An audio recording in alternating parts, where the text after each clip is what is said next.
Good Hello, guys. afternoon, Frank. Go ahead, Frank. You go ahead.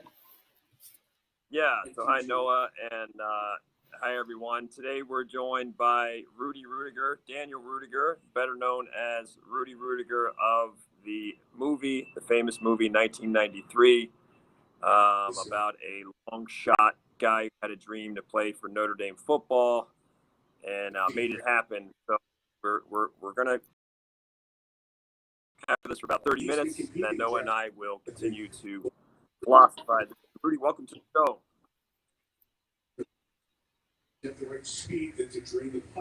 Okay, we're having problems with the your Can you hear me, Rudy? micro. Yeah, but yeah, it's kind of. Is it my end or your end? I can't. Is it my end?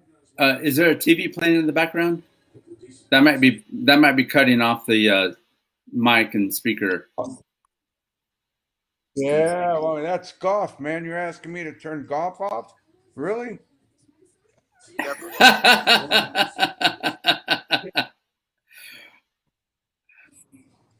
Jack, hold on, Jack. Jack is watching golf, and now he's mad.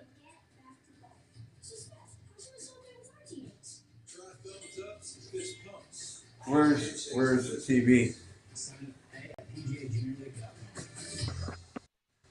Where'd you put the TV channel changers, Jack? Oh boy.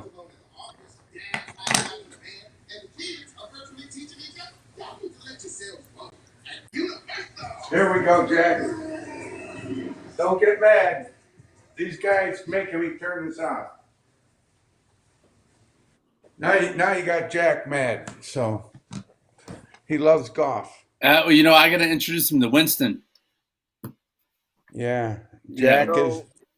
He's a big golf dog. Since All good. since we're only having you for an abbreviated time period, the 30 minutes, let's just dive in. You had a great story at Notre Dame. There, you were this long shot, the ultimate underdog. You get to put on the uniform. You get to play in that final game. What made you think that this could be a movie? Tell us how you go from having a great story, because a lot of people have stuff happen in their life, and Right. people have fantastic stories, never get translated into a Hollywood movie. Tell us about when you first got the idea, why you stuck with it. What did it take to get that from your head? Why did it get there? What did it take to get that from your head into a dream onto the screen? Great question, actually, and it's a complicated one at the same time. Getting a movie made is very complicated, very hard. The idea comes through inspiration. A movie called Rocky. When you watch Rocky, you get inspired by the message.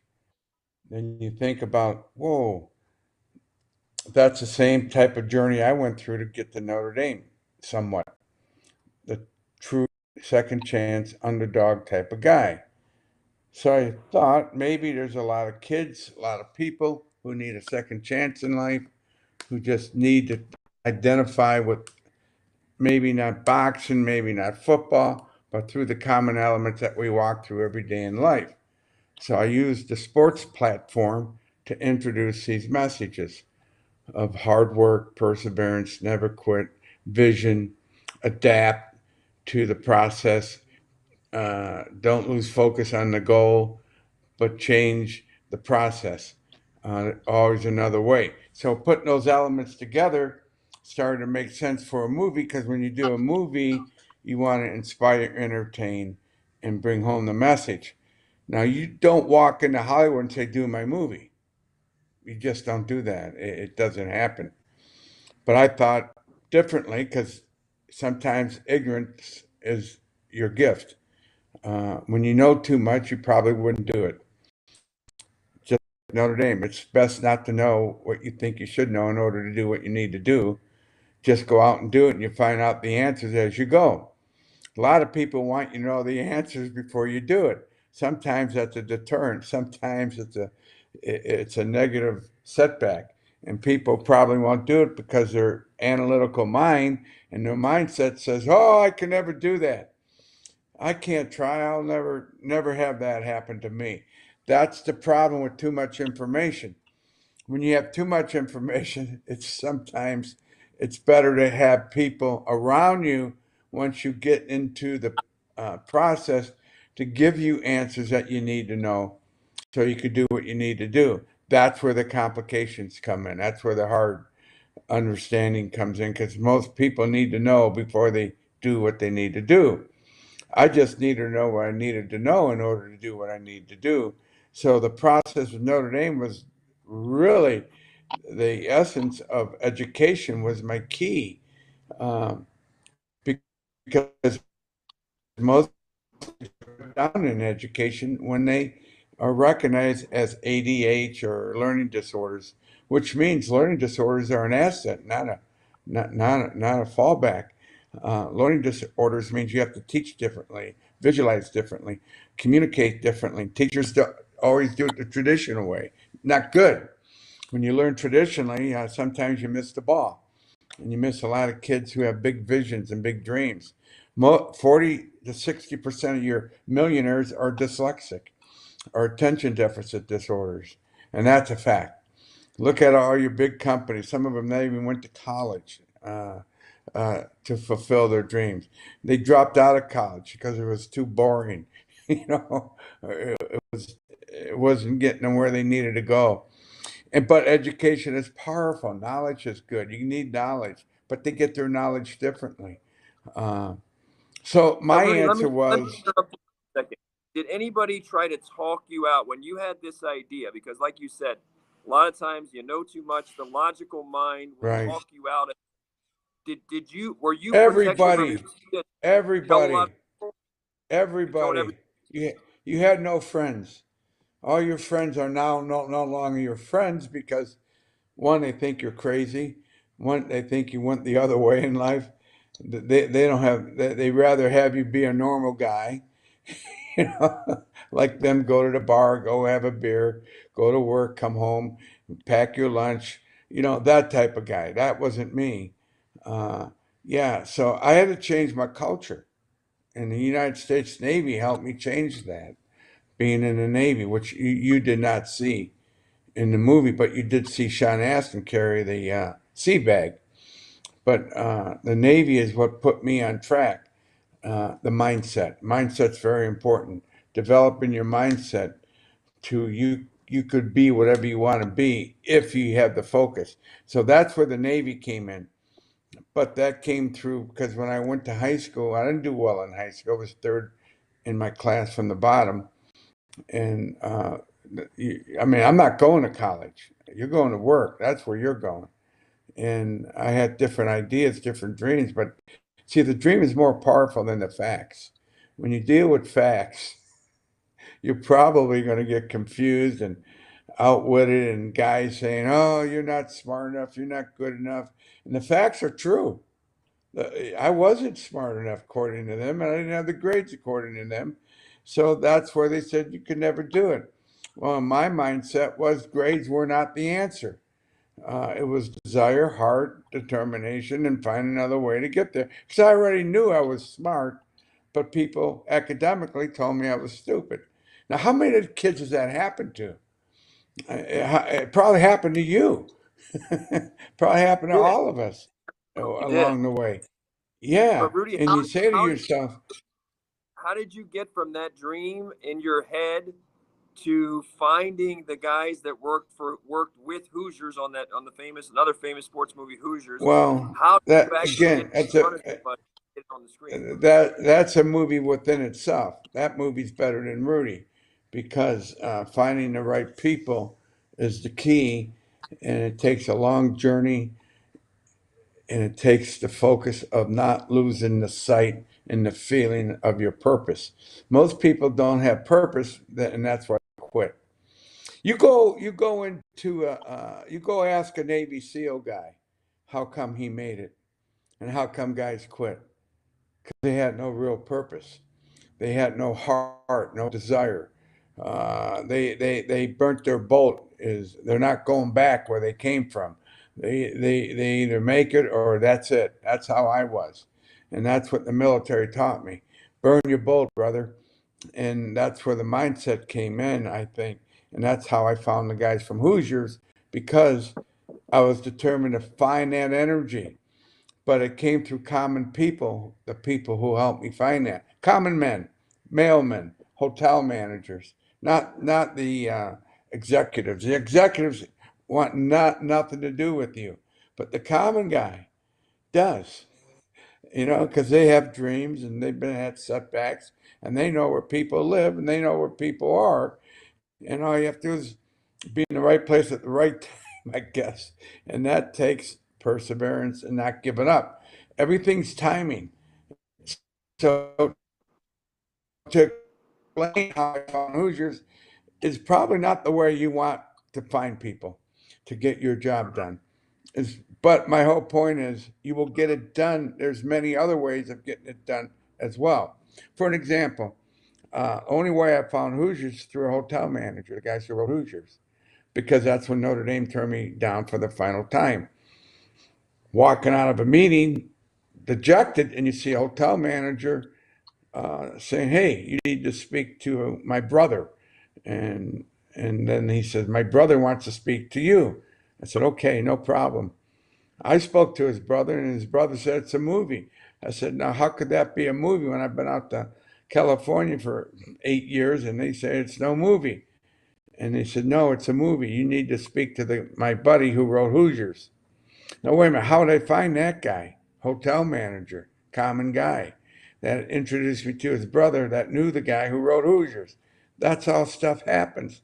Then how do you find a guy from Hoosiers? You go out to California, he stands you up because he doesn't want to meet you. Now, how do you go find him?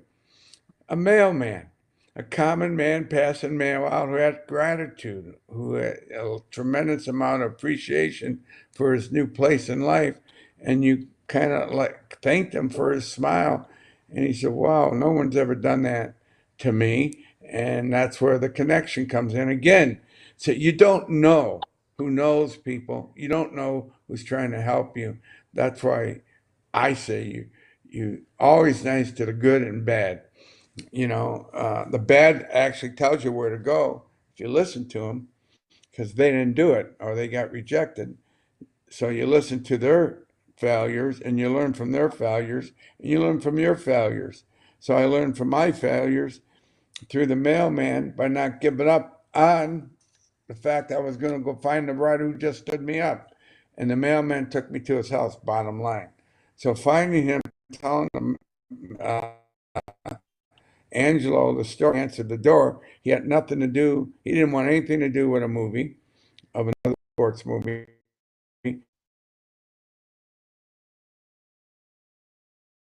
Heart for the story. And that's what I felt. So you got to go after what you feel, not what you change a lot of people's minds just by being patient and building more relationships. So 2 more years go by.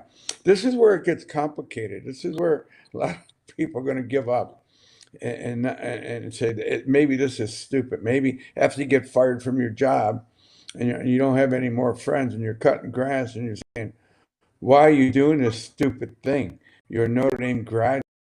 This movie's never going to happen. And by the way, it's a dumb idea." And so, are those the guys you want to hang around? Are those the people you want to get information from? No. So I just eliminated that completely, that information, that culture, and found a new culture. It just happened to be people who believed in second chances, and you don't know who they are. So I find a writer, but it takes 2 more years. You go home and you get some more insults, and you don't give up on what you really feel. One day you get a call, but yeah, now why is he calling you? Because he worked with pictures. Now he has a 2 picture deal at Columbia Pictures looking for a sports movie. Bingo. How would he known about Rudy if I didn't go find the guy through the mail carrier that took me to his house? Think about that. or I would never found him if the hotel manager didn't introduce me to his brother. So everything's a serendipity of life. Everything happens for a reason, and most people will quit because it's not logical what just happened. It's not. That's how movies happen, by the way, in many different ways. Just through meeting someone or Are talking, you whatever. are you telling us that Rudy the movie took 10 years from the time it was in your head and it was in your heart? It Correct. took 10 years Correct. to get that thing. Wow. So that it was as Well, it not was only as not much no, of a, I not guess, only. Well, there's a lot more too that happened to the process too. This is where the challenges come in there, and it's very complicated, guys. It's not an easy deal, you know. But you got to stick now to it. For an example, since they we write have the you, Rudy, script, they for a approve the limited, script, then they yeah, right. Rudy, since we have you for a limited time, I want to talk about the movie, because a couple things your movie has in common with Rocky. I've interviewed Sylvester Stallone. One thing that your movie has in common with Rocky is he loses the fight. A lot of people forget that. In Rocky 1, he doesn't even win the fight, right? You know, one of the best sports movies of all time. Rocky doesn't even win the fight. He did win the fight. He In does. Rocky, That's the magic. no, Yes, in he wins the fight. in a figurative sense, in a life sense, Yes. he wins. He doesn't Yes, win the and that's actual the title message fight. he gave. You don't have to win the fight to win. You already won the Yes. fight by stepping in the ring. And that's the message he gave me. And that's why I was going to fight for it. That moment. Right. Now, That's it's the magic. remarkable. Yeah. It's the remarkable magic. too that when you get in the game, you get in that Notre Dame, that final season game, they suit you up, Right. they put you out there, you play defensive end, maybe the smallest defensive end, collegiate football defensive end in history. Oldest. And you actually Smallest defensive end. I was yes, 27. the oldest, smallest. So you get in there and you record. You can't make this up, even in a Hollywood. No, script. you can't. You actually record a sack on your own with 5 play. seconds left. You record a sack with 5 seconds left, and the guy you sack from Georgia Tech, the quarterback, is named Rudy. His first name is Rudy Allen. Rudy sacks and Rudy. By the way, Frank, Rudy Allen was put in that game in the last minute too. He was benched that. The following year, he was a starting quarterback, and they benched him because he went to an action play quarterback. He's a drop back passer. Thank God he was. Everything happened. I was thinking they could have handed the ball off, and then you probably don't have a movie. Yes. They could have done a Don't handoff have to a the movie. running back. And you probably That's right. Yeah, but Rudy Allen says, I'm going to pass. And so amazingly, according to what I read, all of the Notre Dame players put you on the shoulders, and they give you the walk off. No, only 5. Okay, 5. Only 5 players. But that's rare.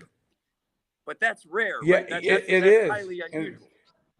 It is. And by the way, I was embarrassed they did that. I asked them to put me down when they picked me up.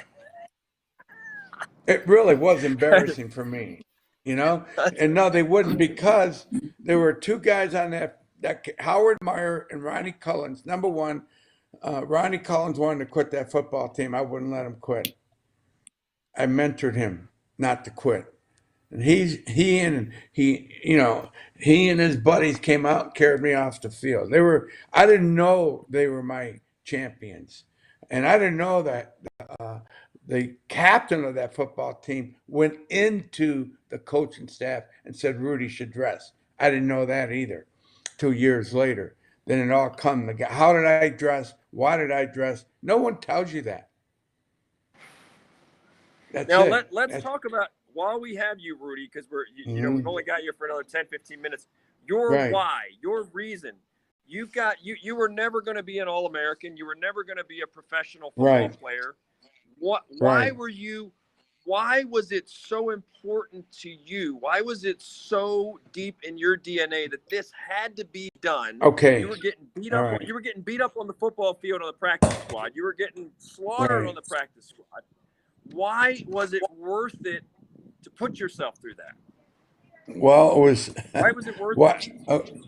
Okay, the same question you would ask a SEAL. Why are you becoming a SEAL? I asked, why am I doing this? Well, when you're a young boy, something happened. I saw my father being put down by friends saying, your kids are nuts thinking he can go to Notre Dame. And that gave me an edge. And teachers saying to my father and my mother saying, your kid's stupid. That gave me an edge. You need an edge in life in order to do the impossible. And that is what gave me the edge. I was doing it for my father, my family, showing them their children are not stupid and showing them that their children could do it. That was a big edge. That was anger that I turned into positive energy. And by the way, if you don't have that edge, you won't accomplish anything. You'll accomplish things, What but not on a level. People, how people judge you is by how much money you have, what kind of car you drive. That's not success. It's your legacy. You know, Stallone says it best. Let me read this. Stallone says, "How do you want to be remembered?" It's right up here in an article. So I want to be remembered like my friend Rudy, the guy I met. He's 5'6". He was a pain in the ass. He beat life down till he beat it in. That's how I want to be remembered. I don't want to be remembered as Rambo or Rocky. I want a legacy. Most of us don't have a legacy. How are you going to be remembered?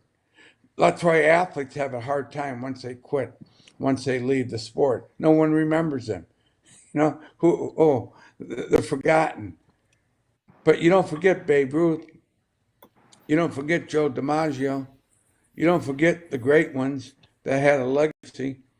And that's what we're talking about. That was more important that my family had a legacy more than a moment at Notre Dame. did your family's life change as well as your life once that movie was Yes, made? How did that absolutely. affect your family? How did that affect It them affected after my the event? family in a big way. It gave them hope that they can go on to college, that they can do it too. All my brothers became teachers, educators, and it just, and my parents that lived a, you know, I call a life of gratitude after that. That it was all worth it what they did. What was the greatest adversity you faced in addition to the rejections and people thinking you were crazy? What was the low point for you? First of all, trying to make the Notre Dame football team, having that dream. What was the low point in the adversity? And then in life, you're a lot older now, and then real life Yeah. in the later years, what have been the greatest adversities and how have you conquered or dealt with those adversities? Well, first you got to learn to departmentalize your adversities. That's what I had to learn. Personal rejection was it hurts.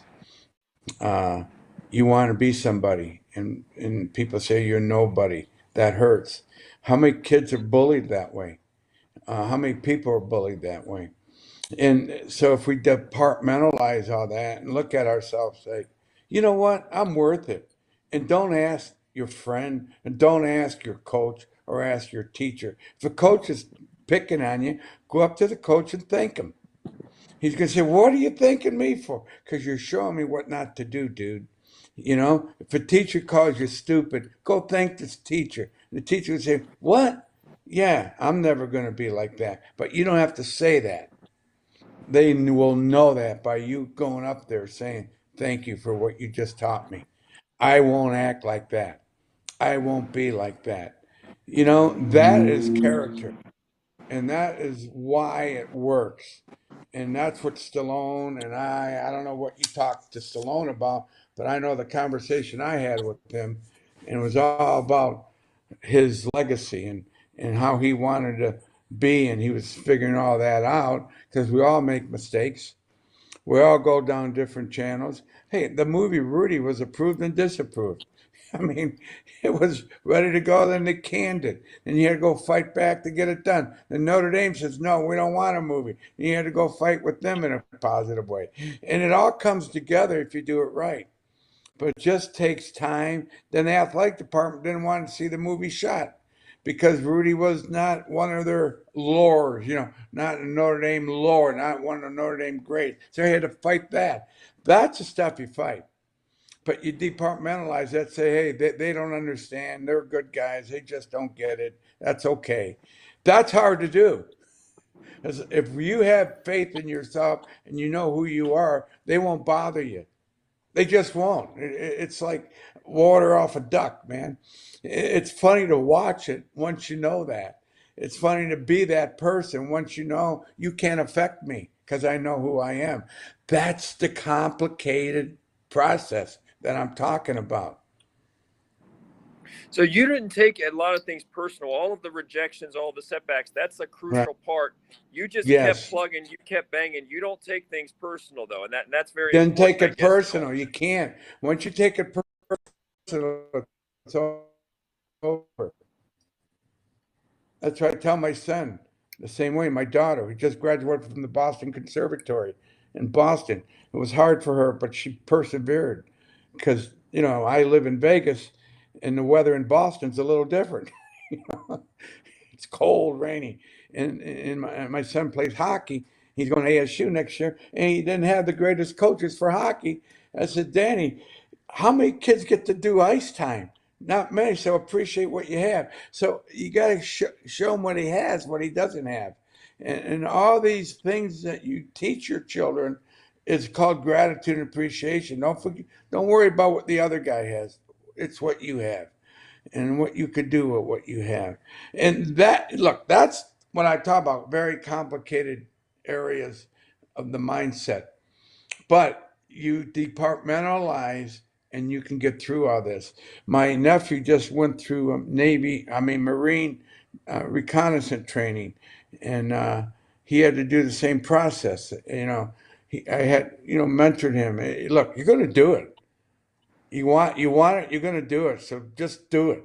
Don't worry about whether you die or not. Just do it. And don't worry about how cold the water is. Just do it. Don't worry. Just do it. And that attitude will get you through it. If you worry about all the little things, it'll affect you. And now he just finished his jump school training. And, all I'm saying, everything we do, we analyze and we ask permission and we ask people. You already know what you want. Just do it. It is hard. It is hard. Trust me. To become a good golfer is hard. It's a mental game. And when you learn how to departmentalize those failures with golf, you could do well. But that's hard. It's like business, like what you do, Frank, anything. It's like, holy cow, look what Frank's giving me this technology I know nothing about. But all of a sudden I push a button and here we are. Because I said, the heck with that. I'll figure this out. And boom, it was just a button instead of Rudy, getting panicked. Go ahead. Rudy, you've got kids, you've got grandkids. Right. We're at an interesting time in history right now where we have all the technology. We have a growing number of people right. that have severe anxiety, they have depression, loneliness, suicidal. We have a lot of people that feel lost right now. It seems like more than in a long time. And so a lot of people feel lost. They have identity crises, existential crises. Well, you seem like you knew at a young age kind of who you are, what you're about, what your code is. What's your advice to people who maybe feel lost and they're still trying to figure out, who am I? What's for me? What's my code? What are some things, I guess, that you think that would help them to clarify, like, who am I? Okay. And just going all in. All right, you ready? I'm glad you asked the question. Turn the TV off. Turn it off. That's what confuses. They're trying to control your mindset. There's nothing wrong. They're making you believe there's something wrong. If you go back in history, you look at all the things we've been through. Everything that they've been through. Pandemics, everything. We overcame that. How do we overcome it? They didn't have vaccines. They didn't have this. They didn't have that. It's called taking care of yourself. Get healthy. Build up your immune system. Do the proper thing. Eat the right foods. We're not eating right. We're not doing things right. You're not exercising. You're laying around watching TV, getting confused, doing the things you shouldn't do. Do what's right. It's real simple.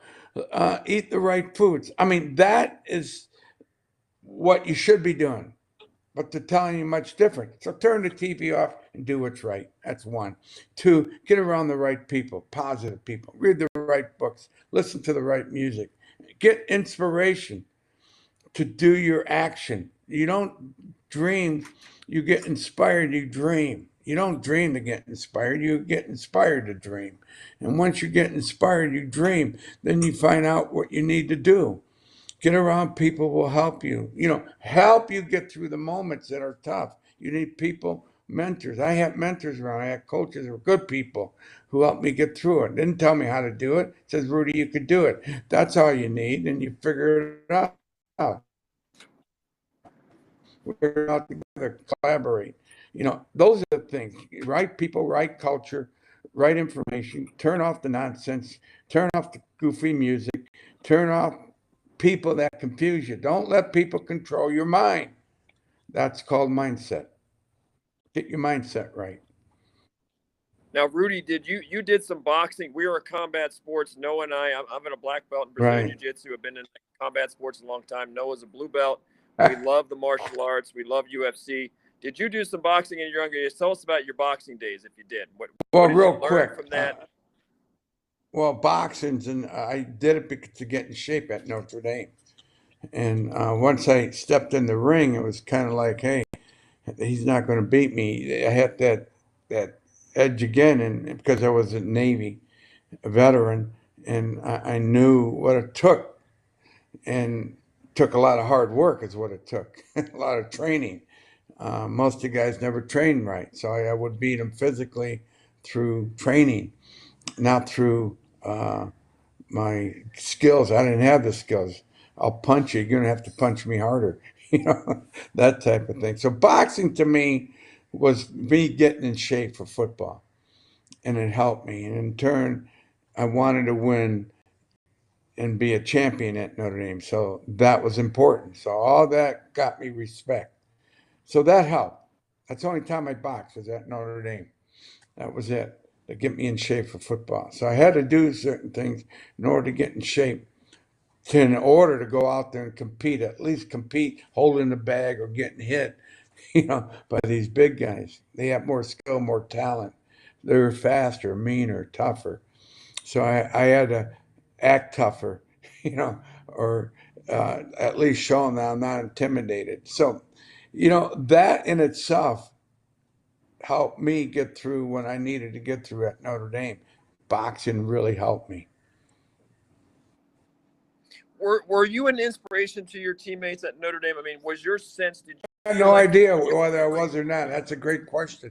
I didn't. It didn't matter to me whether I was inspiration to him or not. I had to go out and do my job. Then I found out I was. You find out later, not then. You don't ask, hey, man, am I inspiring you? Oh, man. I just want to get in a football locker room, dude. I'm in the baseball locker room. I'm working my butt off to get in that football locker room. Then they give me white pants instead of gold pants. And by the way, if I can get gold pants, man, I can be part of this football team. Those were just worked for me. So that's probably what inspired them, which I didn't know. All right, guys, you guys are awesome. I have to go to final thing. One more thing, Rudy. Okay. One more, Right. really quick. Right. Fame. Tell us about. Gotcha. You got a little fame out of the movie. Fame? What was that fame Yeah, like? well, watch Fame. It's what has your dangerous. relationship been with fame? Terrible, good and bad. Don't get famous. When you think you're famous, it's terrible. When you don't think you're famous, it's awesome. Period. That's all I'm saying. Don't think you're famous All because right. you're not. Hey, Just be you, be the everyday guy, and you're awesome. Hey, can I get one question before you head off back to Yeah, golf? go ahead. Rudy, Yeah. my question I have for you is the angle of your story is about who came out of the game for you to go in, and maybe on the other side, that other Rudy. Is there anything you can add to that? I listened to your book. Yeah. In preparation. There was a young man who gave up his uniform, whose son ended up at Notre Dame as a walk-on, who wore my number 45. Okay. And that was a pay it forward type of thing. And by the way, then he became an awesome doctor. He went into the Air Force, became a doctor. Great kid. But he wore the number in honor because his dad gave up his uniform so I could dress in that game. So he wore my number as a walk-on. That to me was, Now, by the way, there's a lot. I mean, I go all over this country, and I see in Major League Baseball and hockey, they call their guys Rudy. NBA, Kobe Bryant said it best when I met the late Kobe Bryant. He says, my go to film was Rudy because it taught me to get better each day. And if I got better each day, where would I be 20 years from now? That's the message. And you could listen to that on Kobe Bryant USC Rudy interview. He talks about that. He and I met. I met a lot of great athletes that would say the same, but they weren't even born when the movie came out. They watched it, and I just got invited to the Golden Knights hockey game the other night to do the siren. And the girl that brought me in, I spoke to in fifth grade, and she's an executive at the Knights. And so we got to bring Rudy in because I spoke to her when she was in fifth grade. Those are the pay it forward type of thing. One last thing. I gave the Stanley Cup rings to the Colorado Avalanche because they used the movie Rudy during their playoffs when they moved from Canada to the Colorado. And they used that movie, and they brought me in to give their Stanley Cup rings to them. That was an honor. So all I'm saying, there's a Rudy in every sport. There's a Rudy in every job. There's a Rudy in every school. By that I mean there's a lot of kids, and there's a lot of Rudys out there. That's why the movie works. Rudy, it's been a pleasure. We'd love to have Yeah, you you back guys on. are awesome. Sorry, it's Easter, and they got me. I didn't realize I have to be at a. I have to go to dinner. Okay. And now Jack, he's mad because he turned his golf game off, man. Well, thank you, Rudy, Well, very we're much. very appreciative. Thank you, Well, God Coach. bless you guys. You've been the It's Rudy been an guy. honor, bro. Yeah, you guys are fun. Let's do this again. We'll have more time. Thanks, Coach. We will do it. All right, See you, buddy. Rudy. Thank you. It's a God pleasure. bless you. Okay. Have a great one. Happy Easter. Happy Easter. Thank you. Thank you. No, I guess we're going to keep going. Absolutely. Stand by real quick.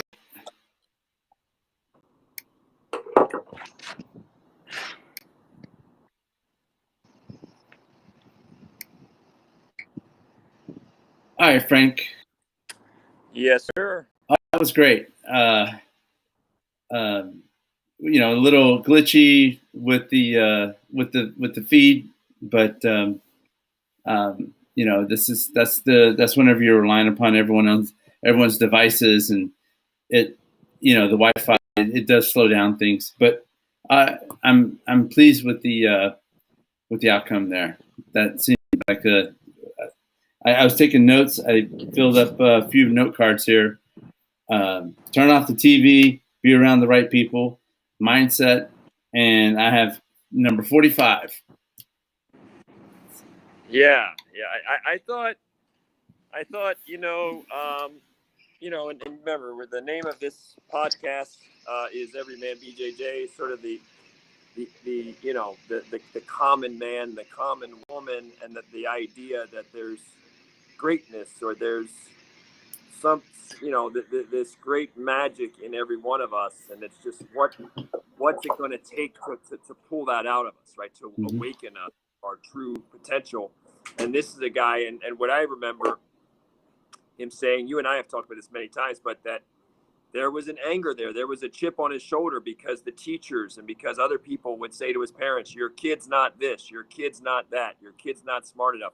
Your kid will never be a good football player. Your kid will never make Notre Dame. And he was aware of that. And that gave him what he calls an edge. And it gave him even some anger. But he was able to transform that anger into positive energy, into desire, into focus, into intense focus, that I will not stop until the goal is achieved, until mission accomplished. And it's interesting too, we heard him say, you asked a great question where, and I asked him that question where he kind of laughed at it, but it's like, you don't always know who you're inspiring. People don't just walk up to you all the time and say, you inspire me. I admire you. Thank you for doing that. Sometimes people just watch and they're mentally taking notes, and you're planting a seed and you don't even know it. You're just planting a seed in someone's life, and it may take months, it may take years for that seed to germinate, but that may change a little bit their perception of themselves or their expectation. That may motivate them in some way. Positive and negative, like you said, he didn't take things personal. When a coach would be too hard on him, when a teacher would see nothing in him, he viewed it. I call it inverted learning. He viewed it as, hey, thank you for teaching me that lesson. Thank you for teaching me how not to treat someone. And he didn't feel the need to rub it in their face or be confrontational, as some of us might. He didn't feel the need to, hey, that teacher said that to me. How dare you? He just took a mental note of it and thought, thank you. And he didn't complete the sentence. Thank you for teaching me what not to do. He didn't go about it in a sarcastic way. But I also took away from him, Noah, that when he says, he said, I didn't take things personal. And it made me think, we didn't get a long enough time with him, that 10 years it took to make the movie Rudy, that if he had taken more things personal, he might have made some enemies. And some of those people that rejected him early on, when he came back around and they liked the idea, they had a chance, they needed a sports movie. If he had burned too many bridges back then and he had been a poor sport about it and taken it personal, he might never have gotten it made, because some of those same people surfaced again later that had slammed the door on him, right? So and the other thing is, if you're taking it too personal, which is what I took from him, if you're taking it too personal, then you're probably not as focused as you need to be, because you're worrying about what other people think. You're worrying about what they think, what they said. You're worried about their opinions of you instead of you knowing, hey, unwaveringly, this is what I'm doing. This is where I'm going. And we also heard him say, you and I have talked this many times, too much logic, too much knowledge get you in trouble, because you can talk yourself out of ideas before you even start. Sometimes it's good to be young, dumb, and ignorant. A little, ignorance is bliss. And you don't worry about, how am I going to do this? Because if you try to figure out, well, how am I going to get this movie made? Nobody gets these movies made. These guys are better athletes than me. Nobody's making movies about them. It's just, he just was operating based on just pure determination, just belief, and it's just this like invisible faith. So, you and I have talked about a lot of these things. It's nice to bring someone on, though, that's a new voice, that has a powerful story, and a story that, like you said, Kobe Bryant. I remember when Kobe Bryant died in that helicopter crash with I think 10 others, and his daughter and other family members and pilots. And Rudy was there. There's memes out there. There's pictures of Kobe and Rudy together. Like the impact of that story of a guy who wasn't the best athlete. It's amazing that resonated with so many people. The movie didn't even do that well at the box office, by the way. It didn't even do that well at the box office. And yet to this day, like you said, Colorado Avalanche, teams winning the NBA titles, MVPs like Kobe Bryant, NHL teams winning titles, fighters, people are still watching that movie, and they're still watching that movie the day or the night before their big event. It's crazy. I mean, it's crazy to see the ripple that underdog story has made from a guy who got in for one play. He got in for one play. Crazy. Yeah, I'm just going to pull up the box office numbers on Rudy. 1.8 million at the box office, 1993.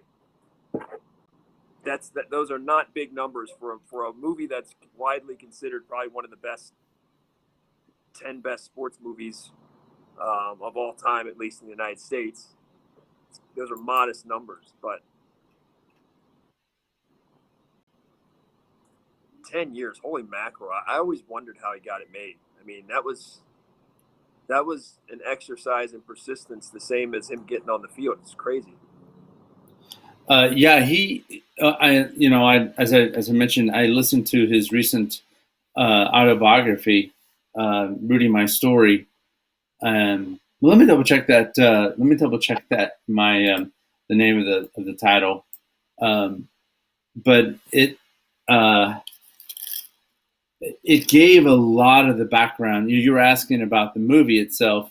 It gave his autobiography. He goes into various cycles. The book starts with him talking about his childhood and his life story from there, and then it picks up with the segment on him getting into college and going and getting into Notre Dame, and then later on it's about his experiences making the movie, and that how that was an impossible task, but he really wanted to make that movie, so he applied that determination that he had, and for becoming a walk-on with the football team, he applied that same grit to making the movie.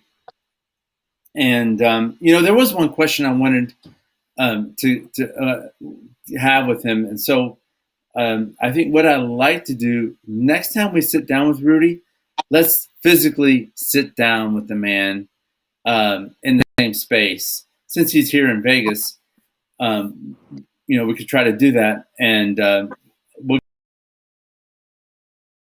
get some shoot that. I think that's the kind of podcast episode where we've got to be together to overcome any technical issues. But I want to ask him, and I think you alluded to it, and you actually asked part of the question was whenever he is going to practice and being basically a live practice dummy, what was going through his mind as far as, was it as simple as his message is about determination, which is, I just want to make the team. I just want to belong, to that team.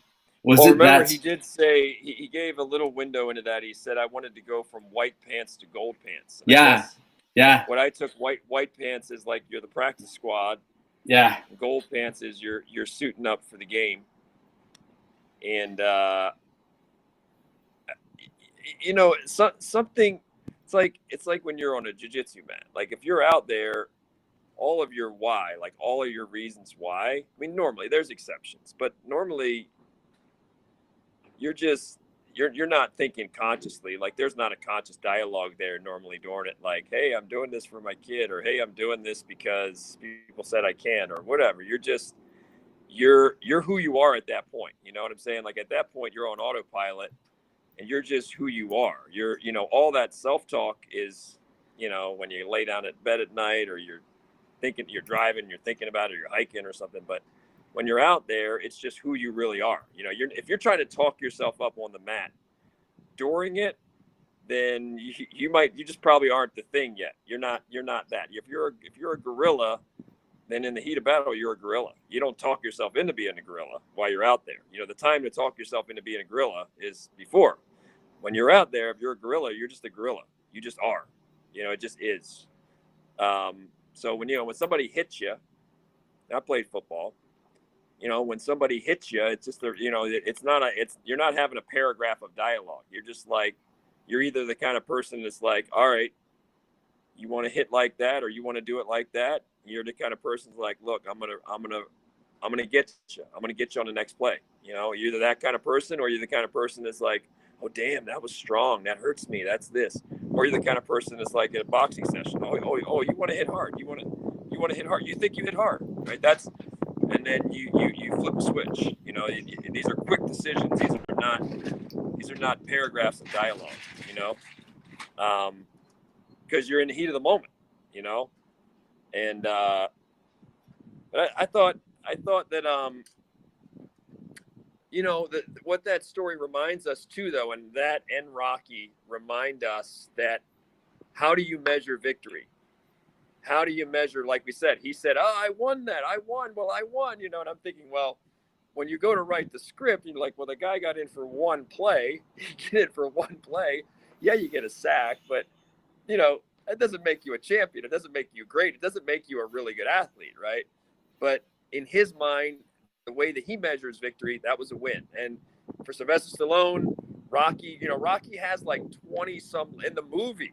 Rocky has like 19, 20, 21 losses going into that fight with Apollo Creed. He's got like 19, 20 or 21 losses. I mean, he's lost more fights than there's no heavyweight fighter in history that's ever fought for the title that has as many losses as Rocky had going up against Apollo Creed in that fictitious movie.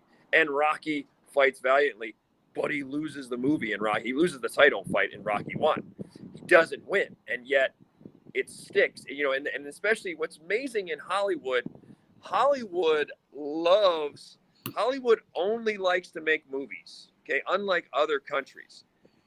They only like movies where everything ends well. American audiences love, it's like it has to be a happy ending. If you give like a bad ending, an American audience, like they'll run the movie through a test movie they'll test it on audiences. The audiences hate it. Everything has to end well and perfect. The guy has to get the girl in an American movie. The team has to win the title, whatever. That's how Americans have been for a long time. So to make a movie, you're making Rocky and you're like, yeah, oh, by the way, big executive studio, we know you love making these happy ending movies. Rocky doesn't win. Wait, Rocky has to win. No, Rocky doesn't win. Wait, Rocky has to win. And then like a Rudy, it's like, okay, we're telling you this incredible story of Rudy. He gets in the game for one play. I mean, imagine, like he's saying, the logic of an executive is like, wait, you're telling me this guy's story is great and he gets in for one play. Are you kidding me? And you would never in a million years think that stories like that would resonate with an American audience on the grand scale that they have. And yet they both produced two of the greatest sports movies in history because they tapped into a nerve in the common people, which is you don't always have to win the world title or the title to win, which is what he alluded to. I think that's fascinating. And I think that they obviously tapped into something in people, which is sort of a redefining or reimagining of how do you measure victory in your life. Is there also an angle of, aside from that, which is belonging to a tribe, that tribe membership? Now I'm on the team. I made the team because he was rejected. He was rejected because they said he's not good enough. Rejected because of, his disability. So facing all the rejection of not being a part of it, he wanted to go to college. He wanted to get in Notre Dame. He wanted to belong to that college, and he got there. So so in a lot of ways, he joined the Navy. And I find this, about with myself. I joined the Marine Corps, and passed its test to become one of the few, one of the proud. So I belong to this tribe. I get out, and there's nothing more I crave than to belong again. To belong again in an active way. And it took me a long time until I found jiu-jitsu. And I got to tell you, Frank, I get nothing more. We all line up at Henzo's in that blue basement. We all line up to do our warm-up. And it's, we're all lined up like that. And that reminds me of PT sessions in the Marine Corps. I could have a drill instructor in front counting it off for a warm up, and it feels awesome. Like I'm part of this. We all all wearing our gis. We're in uniform together, and we're counting them off. We're counting off cadence together. It's a shared experience. it's a shared misery when it's summertime down there. And it just feels so good. And that is something that's just native, or just, that is just part of our DNA, is to seek to belong. And to me, that's one of the, you ask me a why, that's a big part of it for me, is I want to belong to that cadre of one day I will have around my waist a black belt. I belong to that elite group, and I've earned that title. I think that you raise a couple of great points there. And one is that, in Rudy's case, he grew up in Notre Dame country, right? Irish Catholic. And he grew up where Notre Dame football was it. And so at a young age, that seed was already in him, where that was like just something that took hold of him, right? And then to actually be a part of it, not just a spectator, but to have that, to be a part of that culture, team, that tribe. I mean, that just burned in him. Like he said, it was a burn the boats kind of thing for him. It's like, all right, this is the dream, and I don't worry about the facts. My dreams, will determine the facts, right? But then the other thing that you made me think of is that I think that when we're doing some of these things, your pursuit of a black belt and being with your tribe, I think the other part of it is there's a part of us that is afraid. Most of us, there's a part of us where there's fear for whatever reason, or there's anxiety, or there is this voice in most of us that is, I'm not sure I can do it. I'm not sure I'm worthy. I'm not sure, we have that. We wrestle with that. We grapple with that. And by doing these things, whether it be getting a purple belt, getting a black belt, being on the Notre Dame football team, suiting up for a game, it's a way of, it's just fear conquering. It's like, it's absolutely beating the piss out of the fear. And like, so if I just said to my fear, hey, go away, fear, that could work, but it's not as powerful as like a Super Bowl ring or something that seems so far off. It's like the fear was talking, hey, you can't do that. That's not for you. That's not meant for you. You're not the kind of person that can do that. That's the fear talking. That's the doubt. And then to actually go and do something that once upon a time your fear told you, you're not worthy of that. That's impossible. You're not the kind of person that can do that. And your fear was, and so that's almost like it's almost like a way of just like staring down the fear and just doing a victory dance on top of the fear. And something in our soul is very powerful when you get to do something, climb your Kilimanjaro, get your black belt, build that business, whatever, fall in love with whatever, a person you never thought in your wildest dreams would have you, whatever. There's something in our soul that like, it gets to do a victory dance on that fear. And I think there's something in us that we want something tangible that really beats up the fear and makes the fear go away. And so we pick a dream that's like, if I was to do that dream, if I was to achieve that dream, what does that do to your fear?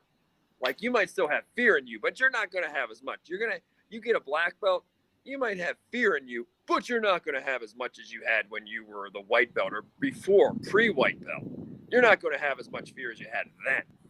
You're going to have less fear. So it's just a way of like, when you do these things, every time you achieve, or every time you set your sights on something and you actually do it, your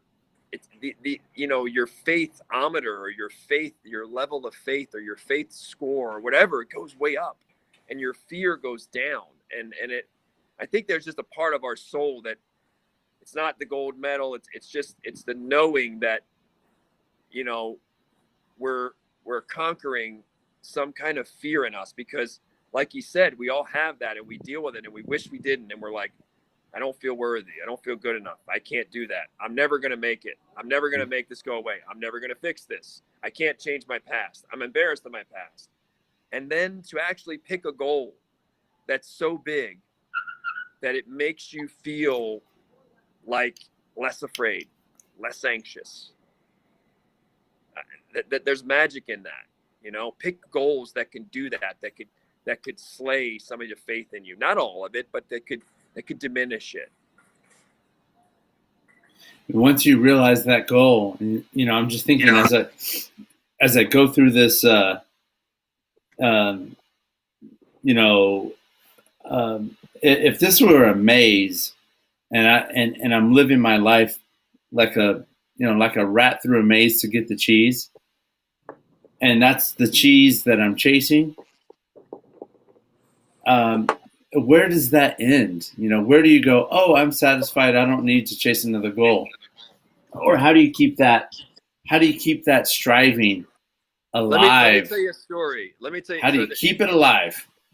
A gentleman that we're going to have on this podcast at some point is Dr. David Watson. Dr. David Watson he's been for the last 18 years, ringside physician for the Nevada Athletic Commission. So major boxing matches, UFC. And I've had him on. I've interviewed Dr. Dave Watson. I did a story on for USAtoday.com on Dr. Dave Watson and MMA Junkie. It was fascinating. And one thing he told me, Dr. Dave Watson told me, he said, Frank, he's like 50 years old, doctor. He's like, I'm never retiring. He said, I'm never retiring. And the reason I'm not retiring, he's an ER doc here in Vegas. He goes to Miami. He's an ER doc there. He's a cage physician. He's like, I'm never retiring because I'll die way sooner than I should. I need to keep moving. I need to keep doing what I love. It never stops. It changes, it adapts. But, when we just become super complacent, we have to keep going at something. We have to constantly, he's like, I've seen the doctors he's seen that retired early and he's like, they die way sooner than they should. They lose their brains quicker than they should. I'm a big believer that, you don't have to keep climbing Kilimanjaro, but you got to stay busy and you got to keep growing in some way. You got to keep moving. I'm not a big fan of retirement. I might be a fan of, retiring from one endeavor, but then go write books or go teach or go work at homeless shelters, whatever. Like you keep moving, but maybe you can reach complacency and satisfaction, Noah. Maybe it's compartmentalized. Maybe you can reach that financial satisfaction where a certain number is enough, or you reach in jiu-jitsu a certain amount of time or whatever is enough, but then you just find those new challenges that might be somewhere else. So you're maybe complacent with what you've done in one realm, but you just stay busy. And now you shift your focus on, well, hey, I want to learn French. I want to learn Mandarin. I want to learn whatever. And I'm a big fan of that. That way you're never staying complacent, All right. Like me, I want to be more peaceful. I want to be more loving. I want to be more forgiving, And because in Rudy, what I heard in Rudy is Rudy was, he didn't get bitter. He got better. He didn't get bitter. He got better. A lot of us in Rudy's predicament, we would have blamed everybody else. We would have gotten bitter. We would have gotten eaten up by our own bitterness. He didn't get bitter. He got better. Amazing. Well, what he didn't say, and I think that is something that needs to be in his list of things, which I think is probably he just overlooks it because it's kind of implicit to him, is you have to be a goal seeker. Always be chasing a goal, and that's, to summarize what you just said, be a goal seeker, be a goal, not gold. That's nice too, but goal seeker. Yeah. Goal seeker. You have to be seeking. What's it? Gold digger. What do they call them? Gold diggers. Yeah. Well, when I say gold seek, when I say goal seeker, and this is part of it. When the question that I pose is kind of an evergreen question. You're always going to need to be seeking something, even to your last day. Yeah. Because, like what you say, what your takeaway with Dr. Watson is, if you quit seeking the goal, it's like your physical being stops. It starts to do a shutdown process. It's like you're either getting better. You're either getting, like Lorenzo Fertitta used to say at UFC, and and it's so true. We only go forward. We don't go backwards. We only go forward.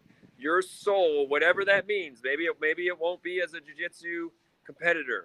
I might compete again this year, by the way. No, I might do a couple tournaments. We'll see what's in the cards. I'm looking at maybe doing a couple tournaments, IBJJF, maybe a Naga. But whenever that's over, we're still going to go forward. We got to keep refining and growing the soul till the very end.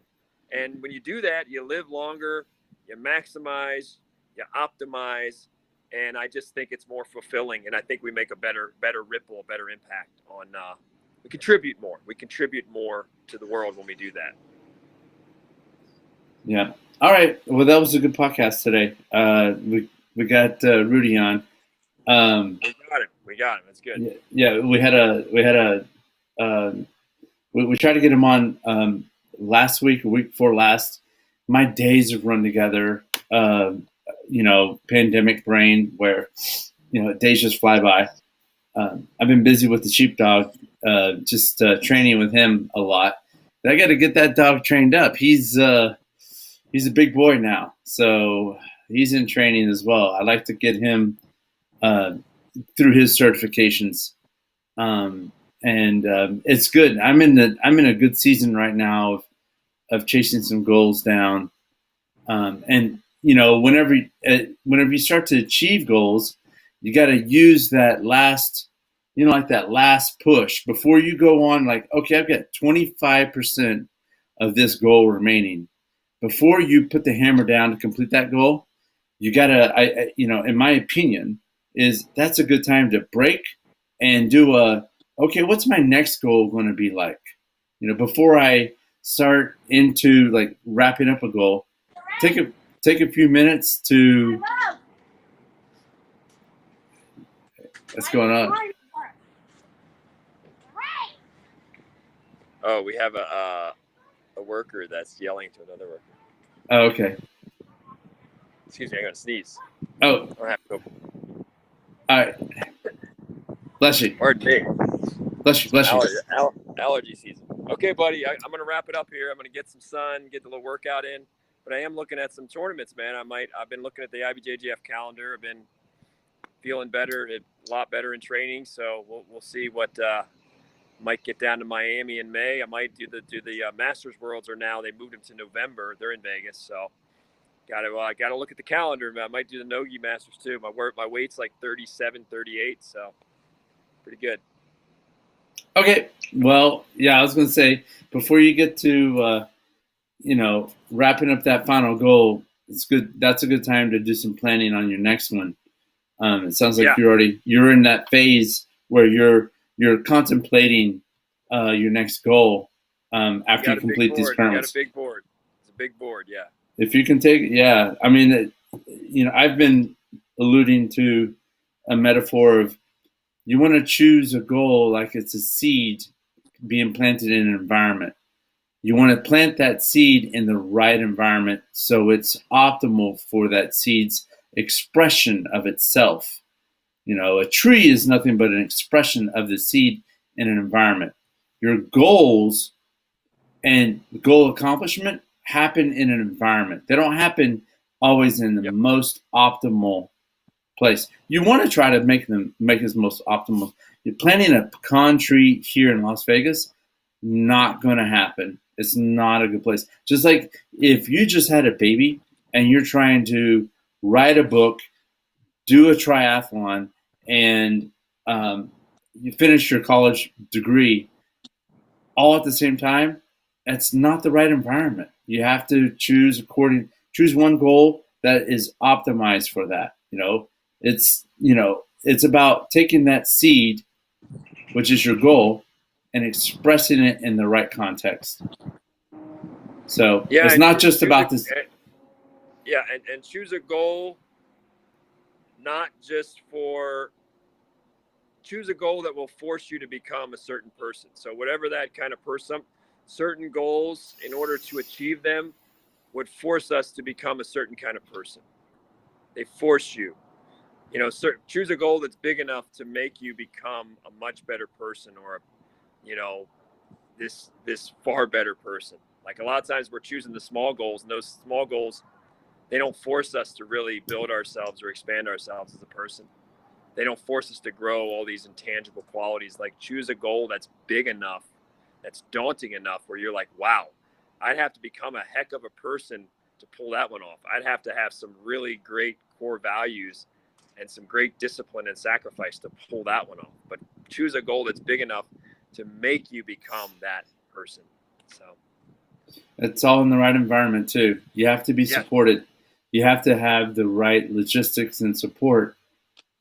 And if you don't have that, work on that. Work on getting the right support system. Think and Grow Rich talks about Think and Grow Rich has a great part in there about marriages, and like, I think Napoleon Hill interviewed all these millionaires in the time, and it was like, he had trouble finding one that had like a bad marriage. Like they all have like, I mean, again, you never know, people can hide it, whatever, but I actually believe that the more harmony you have even at home, I believe that that a lot of high performers can have that. I mean, again, I'm talking about people that are not just financial success, or not people that are operating on really high levels. There tends to be a lot more harmony at home. So something that I've seen, and something I think about. So anyway, Noah, happy Sunday, happy Easter to you. Go walk that beautiful, big, massive ball of white fur you have, your dog. Enjoy time with your family, and we got 2 podcasts in this week, so.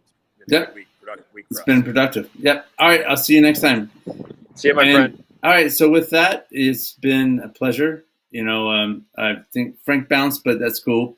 At